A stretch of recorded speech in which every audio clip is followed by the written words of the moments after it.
Question शुरू होते हैं हमारे यहाँ राजस्थान से। ये क्वेश्चन पूछा हुआ भी है, राजस्थान का प्राचीनतम अभिलेख कौन सा है, यानी राजस्थान का ओल्डेस्ट अभिलेख कौन सा है। संस्कृत में इस प्रकार मंत्रोच्चारण करते हैं कि सबके होश ही उड़ जाते हैं कि इतना फ्लुएंट संस्कृत में कैसे मंत्रोच्चारण कर लेते हैं। कभी कभी आप रील में समझो बड़ा सा भंडार देख के आपके होश उड़ गए, किसी भी चीज़ का, जैसे समझ लो पैसों का बहुत बड़ा भंडार देख के मेरे होश उड़ गए, ऐसे समझो। बड़े बारे में भी बड़े प्रश्न आते हैं। ये पार्श्वनाथ मंदिर में मिला, कैसे याद रखोगे? देखो पार्श्वनाथ में नाथ को देखो आप, सिर्फ नाथ, और जो नाथ होते हैं ना, नाथ वो पास में क्या रखते हैं? जोड़िया। यानी नमस्कार दोस्तों, आज हम एक बहुत ही ज़रूरी टॉपिक पढ़ने जा रहे हैं। राजस्थान के इतिहास की जानकारी देने वाले स्रोत, यानी हमें ये जानकारी कहाँ कहाँ से मिलती है और किन किन साधनों या साक्ष्यों के आधार पर राजस्थान के इतिहास का निर्माण हुआ। चलिए पढ़ते हैं। और दोस्तों देखो, प्राचीन राजस्थान को जब हम पढ़ते हैं ना, तो इसमें थोड़ा बोरिंग टाइप फील होता है। क्यों बोरिंग लगता है? क्योंकि जब हम प्राचीन राजस्थान को पढ़ते हैं ना, तो इसमें इंटरेस्टिंग फैक्ट नहीं होते, साक्ष्य या उसकी लोकेशन साइट, ये काल वो काल, ये युग वगैरह कहानी होती ना, कोई बात, इसलिए ये बहुत बोरिंग लगता है। और फिर ये अभिलेख वगैरह सीख के ये पढ़ना हो तो और भी बोरिंग लगता है। लेकिन हमने प्राचीन राजस्थान की जो सीरीज़ शुरू की थी, उसको हमने निमोनिक्स से इंटरलिंक करके, फेमिलियर वर्ड को लिंक करके, कैसे भी करके उसको याद किया। रटना नहीं है, सिर्फ निमोनिक्स से आपको तकनीक से इंटरलिंक करना है। देखो प्रश्न आता है ना एग्जाम में, तो प्रश्न आता है एक स्टेटमेंट में, नीचे 4 ऑप्शन होते हैं, 1, 2 और 3 और 4। तो उस प्रश्न वाले स्टेटमेंट का इन चारों ऑप्शन से क्या संबंध है, यही तो बताना होता है। उसको क्या लिंक है, इसका क्या संबंध है, और उसको हम फेमिलियर वर्ड से और इंटरेस्टिंग वर्ड से लिंक करके याद कर लें, तो उसको आपको याद नहीं करना पड़ता। फिर आपको 1-2 बार देखना पड़ता है, वो दिमाग में, सबकॉन्शियस माइंड में ऐसे ही चला जाता है। अगर आपने ताम्रपाषाण काल से गुप्तोत्तर काल तक की वो सीरीज़ देखी है जो हमने अपलोड की है, और जो सभ्यताएं तो जो बची थी, जो काल और युग में कवर नहीं हुई, उनको देखी है, उसमें हमने किस प्रकार से इंटरलिंक करके वर्डों को या स्टेटमेंटों को याद किया है, वैसे ही हम इसको याद करेंगे, तुरंत याद हो जाएगा, कोई दिक्कत नहीं है। चलिए इसको हम शुरू करते हैं, पढ़ते हैं। जैसे जैसे आप देखते जाओगे आपको मज़ा आता जाएगा। देखो, राजस्थान के इतिहास की जानकारी देने वाले जो मुख्य स्रोत होते हैं, वो पुरातात्विक स्रोत भी होते हैं, साहित्यिक स्रोत भी होते हैं और विदेशी वृत्तांत भी होते हैं। तो ये मेन सोर्स ये होते हैं। ये जो पुरातात्विक स्रोत होते हैं ना, ये कौन कौन से होते हैं? जो अभिलेख हो गए, ताम्रपत्र हो गए, सिक्के हो गए और प्रसिद्ध इमारतें हो गई। इनसे हमें हमारे राजस्थान की प्रशासनिक और सांस्कृतिक जानकारी मिलती है। क्या क्या हुआ करता था, कैसे हुआ करता था, ये जानकारी हमें अभिलेखों से, ताम्रपत्रों से, सिक्कों से, प्रसिद्ध इमारतों से, सिंबल के थ्रू या कोई लिपि के थ्रू या कोई भाषा के थ्रू हमें मिलती है। इसके अलावा हमारे यहाँ पे साहित्यिक स्रोत भी होते हैं, जैसे स्थानीय और विदेशी। संस्कृत के हो गए, जैन, राजस्थानी, और विदेशी फारसी हो गए, अंग्रेजी हो गई और ब्रिटिशर्स भी हो गए। ये इस प्रकार के साहित्यिक स्रोत भी हमें मिलते हैं, उनसे भी हमें इतिहास की जानकारी मिलती है, जो प्राचीन इतिहास है उसकी जानकारी मिलती है। आज हम अभिलेखों के बारे में पढ़ रहे हैं। तो देखो, अभिलेखों का अध्ययन क्या कहलाता है? एपिग्राफी। आपको याद है तो ठीक है, नहीं तो आप इसको ऐसे याद करो, ए से अभिलेख और ए से एपिग्राफी। इसमें कोई ज़्यादा इतना दिमाग लगाने की ज़रूरत नहीं है। एपिग्राफी दिखेगी, एपिग्राफी दिखते ही ए से ए मैच कर लेना, ए से अभिलेख और ए से एपिग्राफी, ये तो हो ही जाएगा। इसमें कोई याद करने की इतनी आवश्यकता नहीं है। और भारत में प्राचीनतम अभिलेख कौन से हैं? तो अशोक मौर्य के जो अभिलेख मिलते हैं वो भारत में प्राचीनतम अभिलेख माने जाते हैं। और संस्कृत में हमें पूछ ले कि संस्कृत में प्राचीनतम अभिलेख कौन से हैं भारत में, तो शक शासक जो रुद्रदामन था, जिसका गुजरात का जूनागढ़ का जो अभिलेख मिलता है, वो संस्कृत लैंग्वेज का प्राचीनतम अभिलेख है। क्वेश्चन शुरू होते हैं हमारे यहाँ राजस्थान से। ये क्वेश्चन पूछा हुआ भी है, राजस्थान का प्राचीनतम अभिलेख कौन सा है, यानी राजस्थान का ओल्डेस्ट अभिलेख कौन सा है। तो इस ओल्डेस्ट से ही पकड़ेंगे हम। कैसे पकड़ेंगे? प्रश्न आएगा आपके कि राजस्थान का प्राचीनतम अभिलेख कौन सा है, तो आप ऐसे वहाँ पे देखोगे कि प्राचीनतम मतलब ओल्डेस्ट बताना है, और इस ओल्डेस्ट से ही आप इसको लिंक करोगे। ओल्ड से क्या होता है? ओल्ड का मतलब क्या होता है? बूढ़ा या बड़ा, बूढ़ा या बड़ा, वृद्ध, इन द सेंस ऑफ वृद्ध, बूढ़ा और या बड़ा। तो ये बड़ली अभिलेख में देखो, बड़ली, और इस बड़ली में ही बड़ा छिपा पड़ा है, तो आप सीधा लिंक करो ना इसको, ओल्डेस्ट से सीधा बड़ली को या बड़ा या बूढ़ा करके लिंक करो। आपको याद रहेगा कि बड़ली शिलालेख जो अजमेर वाला है वो राजस्थान का प्राचीनतम अभिलेख है, और सीधा आप उसको ऑप्शन को राइट कर दोगे। ठीक है। इसके बाद देखो, राजस्थान के अधिकतर अभिलेख चंपू शैली में, जो गद्य और पद्य मिक्स होते हैं ना, उसको चंपू शैली बोलते हैं, उस शैली में है राजस्थान के अधिकतर अभिलेख। अब हम अभिलेखों की जर्नी शुरू करते हैं, एक एक अभिलेख पढ़ते हैं। देखो, बिल्कुल भी बोरिंग नहीं करेंगे, एकदम इसको इंटरलिंक करके ऐसा याद करेंगे प्रश्न भी गलत ना हो। क्योंकि देखो सभ्यताओं से जब राजस्थान के प्राचीन इतिहास से प्रश्न आता है तो इतने सभ्यताओं से भी नहीं आते और इतने उन काल और युगों से भी नहीं आते जितने अभिलेखों से आ जाते हैं। तो याद तो करना ही पड़ेगा ना, नंबर लेने के लिए याद करना पड़ेगा, मजबूरी में करना पड़ेगा। तो रट के टाइम वेस्ट करते हैं, हम इसको देखो मज़ेदार तरीके से याद करें ना, ताकि याद भी हो जाए और ये बोरिंग वाला लफड़ा भी मिट जाए। अब देखो ये बड़ली अभिलेख जो राजस्थान का प्राचीनतम अभिलेख है, अभी हमने पढ़ा ना, ये देखो ये लिखा हुआ राजस्थान का प्राचीनतम अभिलेख है। ये तो आपको याद हो ही गया होगा। बड़ा से बड़ली से बड़ा निकालो और प्राचीनतम से ओल्डेस्ट मैच कर दो, इसको ओल्डेस्ट, ये याद हो जाएगा, कोई दिक्कत नहीं है। अब ये मिला कहाँ से? ये भिलोट माता मंदिर से मिला है, अजमेर से। इसको कैसे याद करेंगे? देखो भिलोट माता मंदिर अजमेर से मिला है। अब भिलोट में से आप निकालो लोटा, देखो ये लोट, लोट से निकालो लोटा और इमेजिन करो बड़ा सा लोटा है कोई, वहाँ से मिला है। और किसको मिला? गौरी शंकर हीरानंद ओझा को, ठीक है। और ये ब्राह्मी लिपि में, यहाँ से क्वेश्चन बनता है फिर ब्राह्मी लिपि में। इसको कैसे याद रखोगे? ब्राह्मी में आप देखो ये वर्ड निकल रहा है बर्मा, ये बर्मा टाइप वर्ड लग रहा है ना, बर्मा, ब्राह्मी, बर्मा। तो बर्मा कौन है? सबसे बड़े वही तो है, बड़ली से बड़ा। सबसे बड़ा कौन है? बर्मा। सृष्टि के रचयिता हैं बर्मा जी, ठीक है, बर्मा याद रखना। बर्मा जी कौन? सृष्टि के रचयिता, वही सबसे बड़े हैं, ऐसे इमेजिन करो। परब्रह्म ऐसे समझ लो, परब्रह्म, परब्रह्म सबसे बड़ा होता है। तो बड़ली अभिलेख की भाषा कौन सी है? ब्राह्मी, ऐसे याद रहेगा, ठीक है। और गोसुंडी शिलालेख, ये भी 2nd सेंचुरी का है, ध्यान रखना, 2nd सेंचुरी का गोसुंडी अभिलेख। इसको कैसे करेंगे? ये गोसुंडा गांव चित्तौड़ से मिला है, गोसुंडा गांव, तो दोनों वर्ड मैच हो रहे हैं तो ये आपको पूछेगा भी नहीं, सीधा पूछ। इसकी भाषा कौन सी है? संस्कृत और ब्राह्मी। इसको कैसे याद करोगे? देखो गोसुंडी में से आपको घोष समझना, घोष, घोष निकालो, घोष, ठीक है। और घोष का मतलब क्या होता है? ऐसे समझो होश, घोष और होश एक जैसे नाम है ना, तो इस घोष को होश समझो, घोष से होश। और जितने भी ब्राह्मण है ना, ब्राह्मण पंडित, वो संस्कृत में इस प्रकार उच्चारण करते हैं, मंत्रोच्चारण करते हैं कि सबके होश ही उड़ जाते हैं कि इतना फ्लुएंट संस्कृत में कैसे मंत्रोच्चारण कर लेते हैं। कभी कभी आप रील में या यूट्यूब शॉर्ट्स में देखते हो ना कि बहुत ज़्यादा ब्राह्मणों का ग्रुप है, तो वो संस्कृत में, फ्लुएंट संस्कृत में इतने बढ़िया मंत्रोच्चारण करते हैं कि आपके होश उड़ जाते हैं। इससे आपको याद रहेगा कि गोसुंडी अभिलेख की जो लैंग्वेज है वो ब्राह्मी भी है और संस्कृत भी है, ठीक है। ब्राह्मण संस्कृत में इतना अच्छा मंत्रोच्चारण करते हैं कि होश उड़ जाते हैं। इससे आपको ये गोसुंडी याद रहेगा कि गोसुंडी शिलालेख की अभी ये भाषा कौन सी है? संस्कृत और ब्राह्मी। सबसे पहले इसको किसने पढ़ा था? डॉक्टर भंडारकर।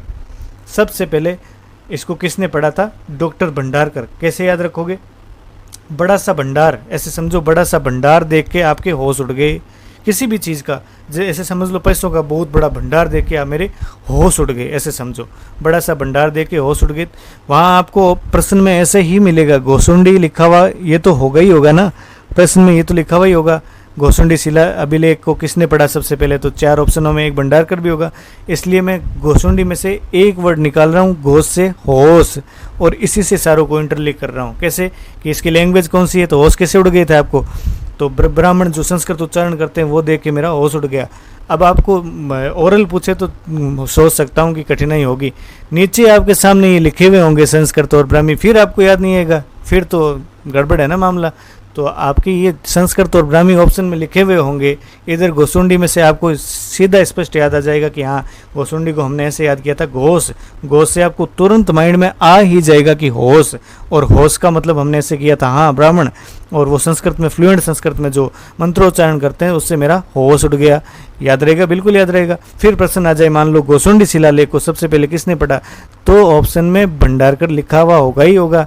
और इधर आप घोष देखोगे, इधर भंडार देखोगे, तुरंत याद आ जाएगा, हाँ, मैंने ऐसे याद किया था कि मैंने कोई बड़ा सा भंडार देखा किसी भी चीज़ का, पैसों का, धन दौलत का, तो मेरे होश उड़ गए थे। बिल्कुल यही ऑप्शन राइट होगा। ऐसे करके आप राइट कर दोगे, 1-2 बार पढ़ोगे, आपको पक्का याद रहेगा। इसके बाद देखो, भागवत धर्म की प्राचीनतम जानकारी यहीं से मिलती है। इसको कैसे याद रखोगे? कि घोषणा, ऐसे समझो धर्म की घोषणा करो,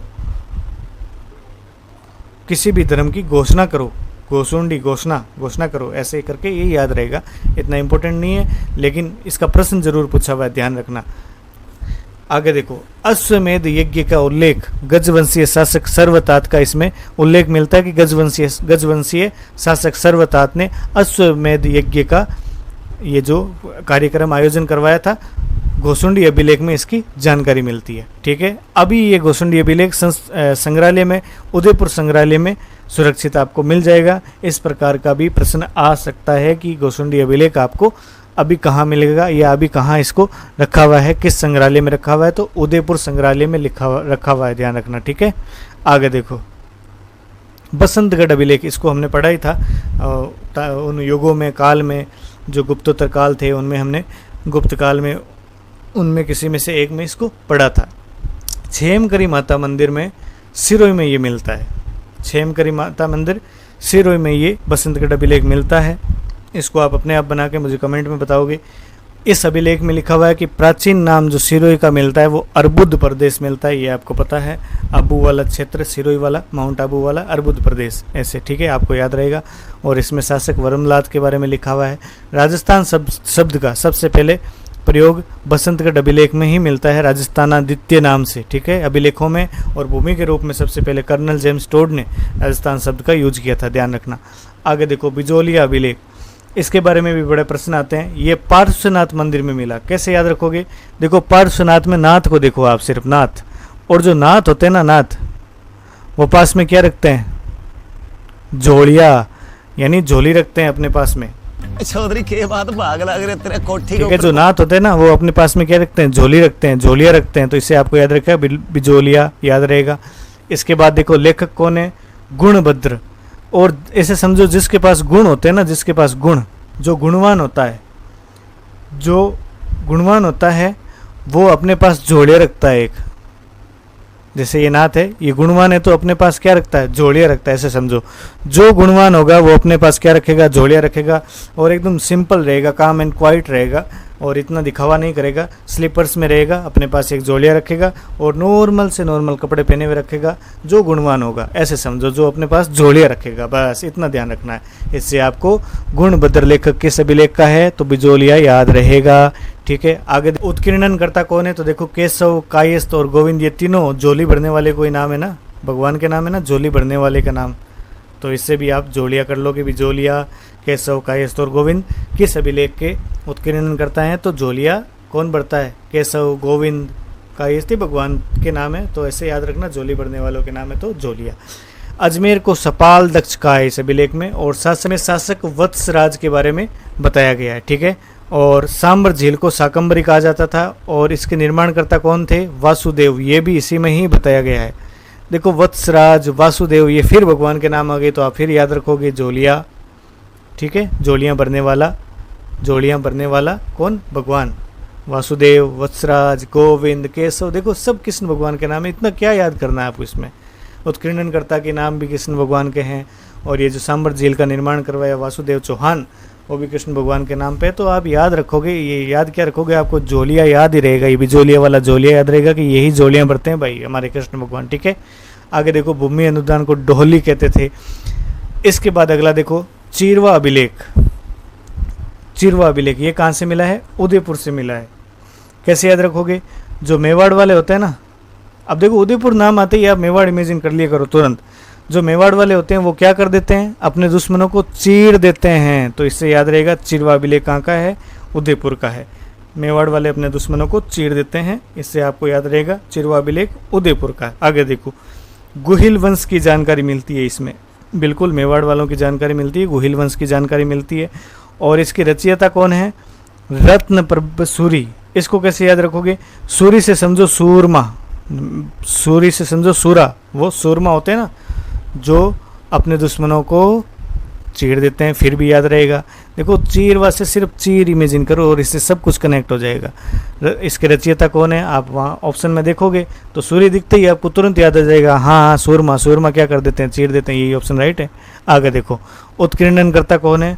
देहलन और केली सिंह। देहलन और केली सिंह। देहलन का आप बना के मुझे कमेंट में बताओगे, और केली सिंह का मैं आपको बता देता हूँ। केला होता है ना, केला, केली सिंह से आप इमेजिन करो केला, उसको आप क्या करते हो? छीलते हो, और छीलने को क्या बोलते हैं? चीरना। और इससे को याद रहेगा कि चीरवा अभिलेख। ठीक है, और इसमें सती प्रथा, शैव धर्म का भी उल्लेख मिलता है। ऐसे समझो कि सती है ना, सती, उसका चीर पकड़ के उस आग में डाल देते थे। देखो ये सती प्रथा के बारे में जो रूढ़िवादी इसको बताते हैं, जो भी है, सती प्रथा पहले हुआ करती थी और इसमें वो जो वाइफ होती थी ना, वो खुद ही सती बनने के लिए तैयार रहती थी, वो खुद ही जाती थी आग में, उसको बोलते हैं असली सती प्रथा। आजकल तो ऐसा नहीं होता, आजकल वाइफ की इच्छा नहीं होती कि मैं भी पति के पीछे सती हो जाऊं, ऐसी इच्छा नहीं होती, फिर भी ज़बरदस्ती पकड़ा के, आजकल का मतलब मैं उस टाइम का बता रहा हूँ जब ये बेन होने के लायक थी, उस टाइम का बता रहा हूँ, ठीक है। उस टाइम क्या होता था कि पकड़ के ज़बरदस्ती डाल देते थे आग में कि नहीं तुम्हारा पति ना नहीं रहा ना इस दुनिया में, तो तुम भी जाओ चिता में लेट जाओ, इसके साथ लेट जाओ। उसका मन नहीं है फिर भी उसको ज़बरदस्ती लिटा देते थे, इसलिए ये बेन होने के कगार में आई। बाकी असली सती प्रथा तो वो थी जिसमें सती खुद होना चाहती थी, वो कहती थी कि अब मेरा पति ही नहीं रहा तो मैं यहाँ जी के क्या करूँगी, मैं अब मेरे जीने का कोई फ़ायदा नहीं है। और अब जब वो पत्नी कह रही है कि मेरे भाई 2-3 बच्चे हैं, मुझे उनको पालना है, मैं सती नहीं होंगी, फिर भी उसको ज़बरदस्ती पकड़ के आग में डाल देते थे, तो उसको बेन करना पड़ा। घटियाला अभिलेख,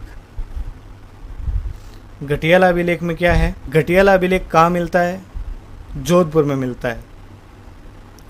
इस जोधपुर को ऐसे समझो जिद, जो जिद करते हैं ना हम, जिद करते हैं कोई चीज़ की, उसको वो घटिया बात होती है यार, कोई चीज़ की जिद नहीं करनी चाहिए, ठीक है। इससे आपको ये घटियाला अभिलेख जोधपुर में मिलता है, याद रहेगा। आगे देखो, शासक कौन है? प्रतिहार राजा कवक्कू की जानकारी मिलती है इसमें। कवक्कू से समझो कूकना, देखो कूकना टाइप ही नाम है, कवक्कू, कूकना। और बिना फालतू के बार बार हर छोटी छोटी बात में कूकना क्या है? घटिया बात है भाई, मत कूका करो, ऐसे समझो। तो ये घटियाला अभिलेख में कवक्कू की जानकारी मिलती है, ये आपको याद रहेगा।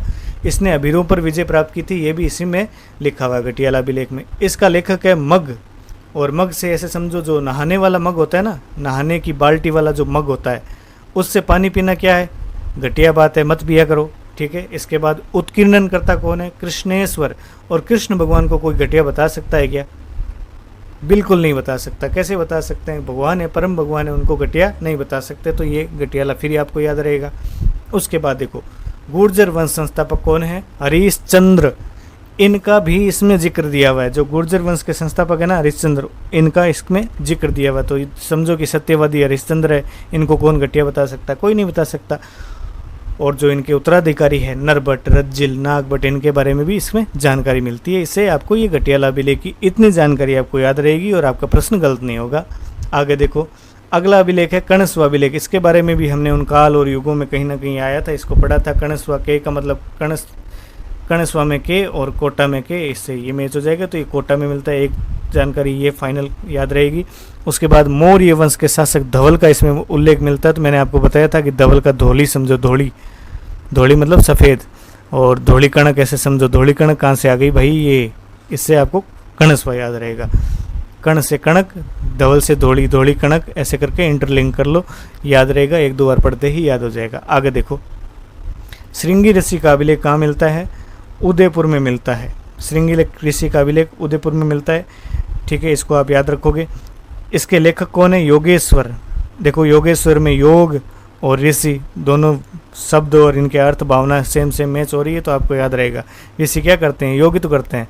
ऋषि क्या करते हैं? योग करते हैं। इससे आपको जो प्रश्न आएगा ना, श्रृंगी ऋषि का अभिलेख, इसके लेखक कौन है, तो नीचे योगेश्वर दिखते ही आप तुरंत इसको कनेक्ट कर लोगे। हाँ, ऋषि और योग हो गया ना काम, ठीक है।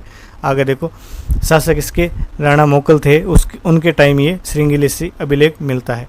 आगे देखो, रसिया के क्षत्रिय अभिलेख, ये भी उदयपुर में मिलता है, रसिया के क्षत्रिय अभिलेख। और इसमें बप्पा रावल से, ये इंपॉर्टेंट लाइन है, इसमें बप्पा रावल से नरवर्मा गुहिल तक की वंशावली मिलती है। बप्पा रावल से नरवर्मा गुहिल तक की जानकारी मिलती है। और रचयिता कौन है? वेद। कैसे याद रखोगे? वेदों का रसिया। कोई कोई होता है ना, वेदों का रसिया होता है, खूब वेद पढ़ता है, खूब वेद पढ़ता है, तो वेदों का रसिया।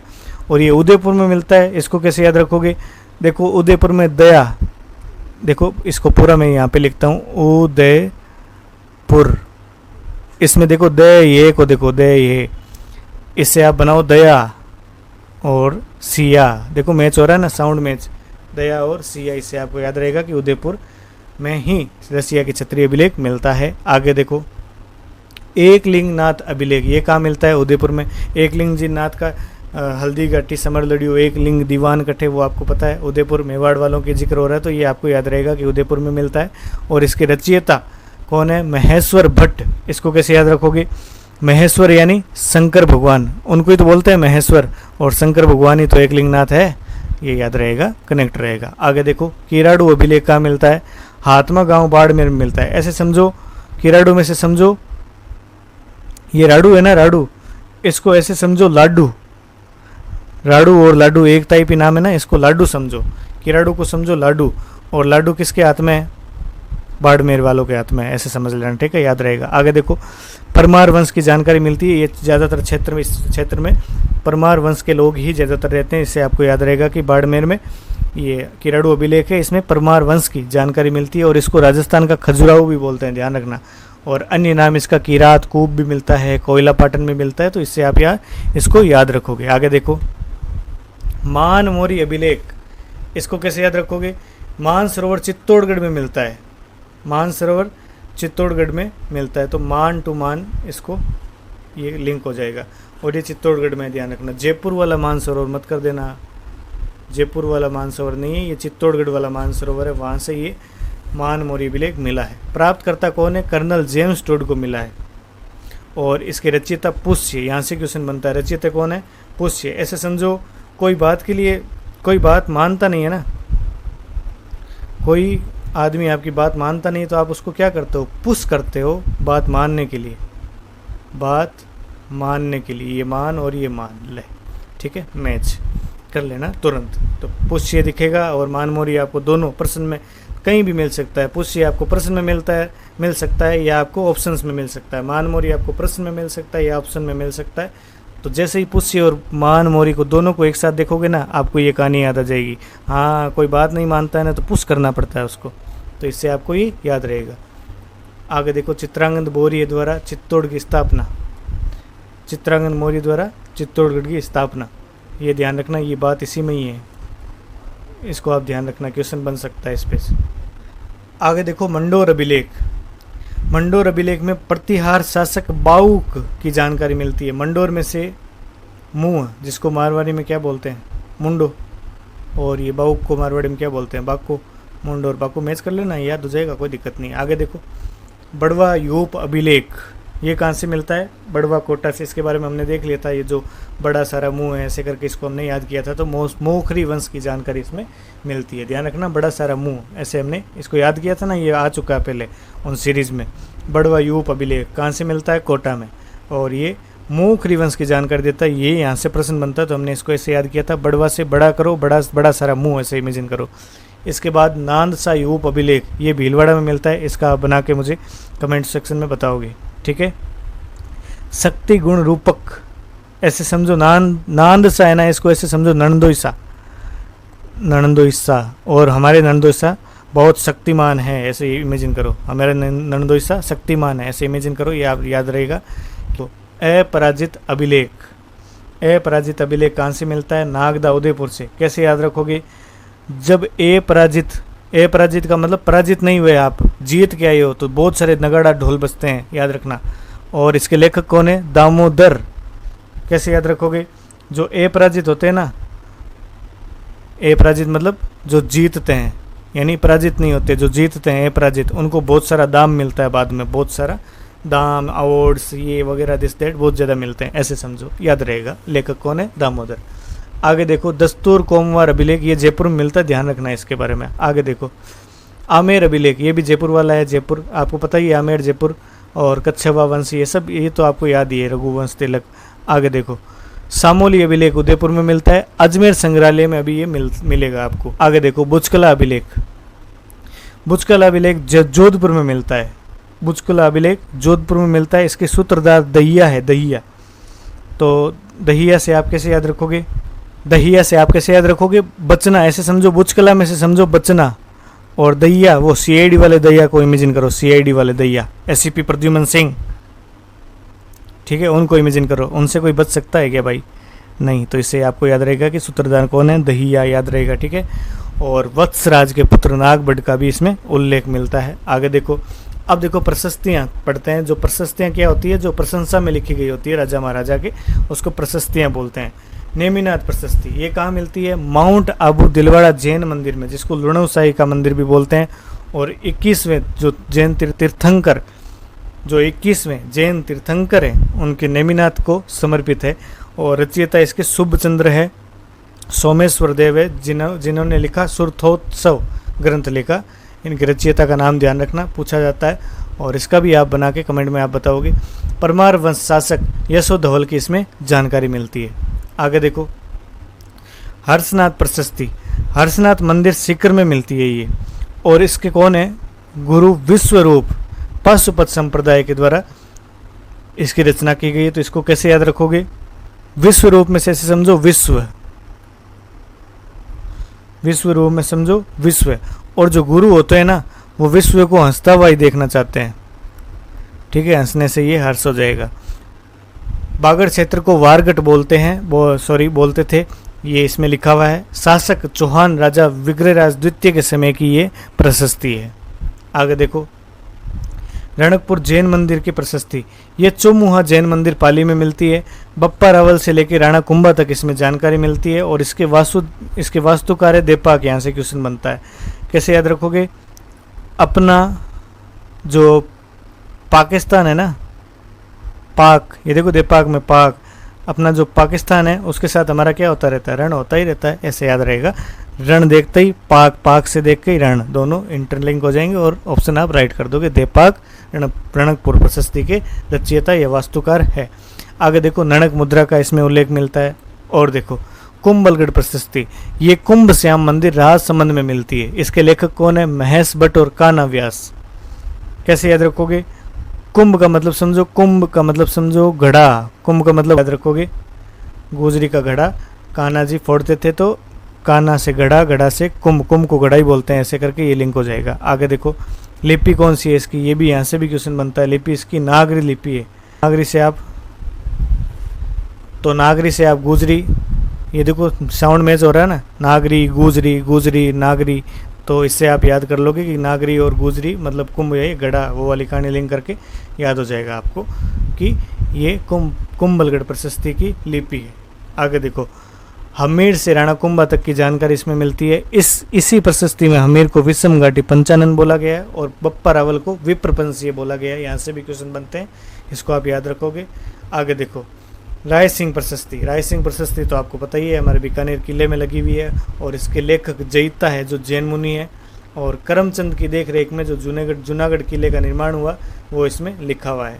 आगे देखो, राज सिंह प्रशस्ति, ये बहुत इंपॉर्टेंट है, इसमें से बार बार क्वेश्चन आते हैं। राजसमंद झील की उत्तरी पाल पे लगा हुआ है, ये भी क्वेश्चन बन जाता है। इसमें से हर स्टेटमेंट में प्रश्न बनते हैं, कौन सी पाल पे लगा हुआ है, तो उत्तरी पाल पे, दक्षिणी पाल पे, पूर्वी पाल पे, पश्चिमी पाल पे, इस प्रकार से प्रश्न बन जाता है। तो उत्तरी पाल पे लगा हुआ है, ध्यान रखना है, इसको ध्यान रखना। राजा क्या मांगता रहता है, उत्तर मांगता रहता है अपने प्रजा से, उत्तर दो उत्तर दो उत्तर दो, ऐसे याद रहेगा कि उत्तरी पाल पे लगा हुआ है। लेखक कौन है, रण छोड़ बट तेलंग, असली राजा वही होता है जो रण छोड़ता नहीं है, याद रहेगा। राज सिंह प्रशस्ति का लेखक है। आगे देखो, 25 संगमरमर की शिलाएं इस प्रशस्ति की लगी हुई है, 25 संगमरमर की शिलाएं। तो कैसे याद रहेगा, जो राजा बनना चाहता है ना, राजा बनने के लिए बहुत ज़्यादा पचना पड़ता है, राजा बनने के लिए बहुत ज़्यादा पचना पड़ता है। तो इस पचना से ही 25 याद रहेगा आपको, ठीक है। तो 25 संगमरमर की शिलाएं हैं। 1106 श्लोक लिखे हुए, 24 सर्ग है इसमें, ये भी क्वेश्चन बनता है। 24 सर्ग कैसे याद रखोगे, राजा बनने की चाबी, ऐसे समझो चाबी, राजा बनने की जो चाबी है, कुंजी है, वो कोई मुझे भी दे दो, मुझे भी राजा बनना है। इसकी कोई ज्ञान की कुंजी है क्या राजा बनने की, कोई ज्ञान की चाबी है क्या, चाबी से 24 सर्ग याद रहेगा। और राजा से राज सिंह प्रशस्ति से लिंक है, याद रहेगा। संस्कृत भाषा में है, ये आपको पता ही है। और मेवाड़ मुगल संधि का उल्लेख राज सिंह प्रशस्ति में ही है। जो राजा होता है वही संधि करता है, ऐसे समझना, जो राजा होता है वही संधि करता है। इससे आपको याद रहेगा कि मेवाड़ मुगल की जो संधि है वो इसी में मिलता है, जो महाराणा प्रताप के बेटे अमर सिंह ने या फिर उनके बेटे करण सिंह ने जो मुगलों से संधि कर ली थी, उसका उल्लेख इसी राज सिंह प्रशस्ति में मिलता है। याद रखना भैया, यहाँ से क्वेश्चन बनता ही बनता है। तो चलिए प्रश्नोत्तरी की ओर चलते हैं। बिजोलिया शिलालेख किस चौहान नरेश काल का है? तो इसका उत्तर होगा सोमेश्वर।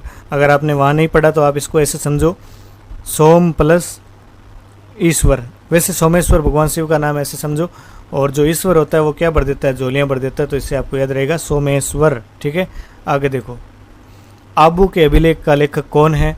शुभ चंद्र, पार्श्वचंद्र, करमचंद्र और दीपचंद्र। तो आबू के अभिलेख का कौन है? शुभ चंद्र।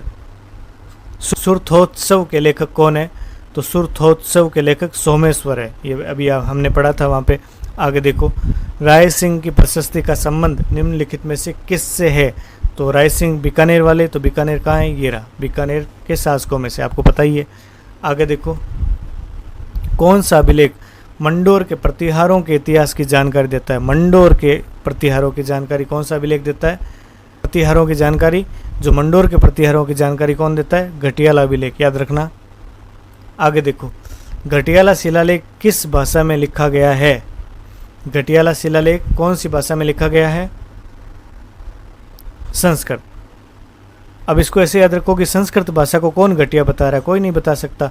संस्कृत भाषा को कोई घटिया नहीं बताता संस्कृत भाषा में, ऐसे याद रखो। ठीक है, आगे देखो, अभिलेख जो प्रतिहार शासक कवक्कु की अभीरों पर विजय का दावा करता है। तो कवक्कु से हमने क्या कहा था? कूकना। और कूकना क्या बात है? घटिया बात है। ये रहा घटियाला। आगे देखो, चीरवा अभिलेख किस राजवंश के शासकों का उल्लेख करता है? मारवाड़ के नहीं, मेवाड़ के हाँ, आमेर के नहीं, अजमेर के नहीं। कैसे याद किया? जो गुहिल है ना, वो चिड़चिड़े हो जाते हैं, उनको कोई आंख दिखाता है तो वो लाल पीले हो जाते हैं। मेवाड़ वाले हैं ना, चिड़चिड़े हो जाते हैं, लाल पीले हो जाते हैं, जैसे ही कोई आंख दिखाता है तो चिड़चिड़े से चिरवा याद रहेगा। आगे देखो, 17वीं शताब्दी की रचना राज प्रशस्ति महाकाव्य के रचयिता कौन है? तो ये राज प्रशस्ति का मैंने क्या बताया था? असली राजा वही है जो रण नहीं छोड़ता। ये लोग, ये राइट हो जाएगा। आगे देखो, किस शिलालेख या प्रशस्ति में मुगल मेवाड़ की संधि का उल्लेख है? अभी हमने पढ़ा था राज सिंह प्रशस्ति में। मुगल मेवाड़ संधि का उल्लेख राज सिंह प्रशस्ति में मिलता है। संधि कौन करता है? अच्छे से राजा ही करता है। आगे देखो, किस शिलालेख में चौहानों को वत्स गोत्र ब्राह्मण बताया गया है? तो चौहानों का जब भी जिक्र है तो आप इसको बिजोलिया शिलालेख को टिक करेंगे। ठीक है, बिजोलिया अभिलेख किस वंश के इतिहास की जानकारी का महत्वपूर्ण साधन है? बिजोलिया अभिलेख किस वंश की? देखो ये चौहान और बिजोलिया का बड़ा संबंध है।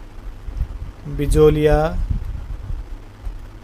और चौहान दोनों दिख जाए तो इन दोनों को इंटरलिंक कर लेना आप अपने हिसाब से। ठीक है, जोलिया से नाथ वगैरह करके हमने इसके रचयिता वगैरह हमने याद कर लिए। आगे देखो, निम्न में से कौन सा शिलालेख चौहान राजवंश की वंशावली के बारे में जानकारी उपलब्ध कराता है? बिजोलिया। हमने 3-4 प्रश्न कर लिए, अब तो दिमाग में फिट हो ही गया होगा। आगे देखो, बिजोलिया लेख के अनुसार सांबर झील का निर्माण किसने करवाया था? वासुदेव चौहान ने। ध्यान रखना, वासुदेव यानी कृष्ण भगवान। कृष्ण भगवान क्या करते हैं? झोलियाँ भर देते हैं। ठीक है, बाकी कट जाएंगे। आगे देखो, घटियाला प्राकृत अभिलेख किस शासक से संबंधित है? तो कवक्कु यानी कूकना। कूकना क्या है? घटिया बात है ना, रोना घटिया बात है। आगे देखो, घटियाला शिलालेख में किस वंश की जानकारी प्राप्त होती है? तो घटियाला अभिलेख में मंडोर के प्रतिहारों की जानकारी प्राप्त होती है। सीरियस एग्जाम में पूछा गया है, इसको इम्पोर्टेंट रखो आप, इसको याद रखना। मंडोर के प्रतिहारों की जानकारी घटियाला शिलालेख में मिलती है। और प्रतिहार मतलब प्रतिहार जो हारते नहीं, ऐसे समझो, इसको ऐसे समझो जो हारते नहीं वो घटिया हो सकते हैं क्या? बिल्कुल भी नहीं हो सकते। ऐसे करके इसको लिंक करके याद रखना। आगे देखो, तो इसका आंसर हो जाएगा ब्राह्मी पांडुलिपि में। हमने क्या कहा था? बड़ली। ये बड़ली है ना, बड़ली नहीं, बड़ली अभिलेख। और बड़ा कौन? ब्रह्मा, परब्रह्म। आगे देखो, कौन सा प्रतिहारों का इतिहास बताता है? कौन सा अभिलेख प्रतिहारों का इतिहास बताता है? तो मंडोर का शिलालेख।